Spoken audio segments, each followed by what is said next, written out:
ఎర్రగడ్డలు ముందుగా బాగా ఎర్రగా ఫ్రై చేసుకోవాలి. తర్వాత ఎగ్స్ను ఉడకబెట్టుకొని కొద్దిగా ఆయిల్, కొద్దిగా పసుపు, కొద్దిగా కారం వేసి ఎగ్స్ను వేయించుకోవాలి.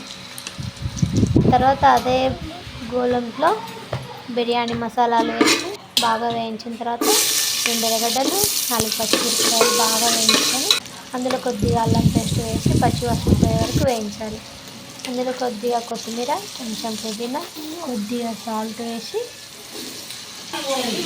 ఒక టమాటో వేసి బాగా కలుపుకోవాలి. అందులో కొద్దిగా ధనియాల పొడి, గరం మసాలా వేసి కలయెట్టుకున్న తర్వాత మనం ఫ్రై చేసుకున్న ఎగ్స్ని అందులో వేసి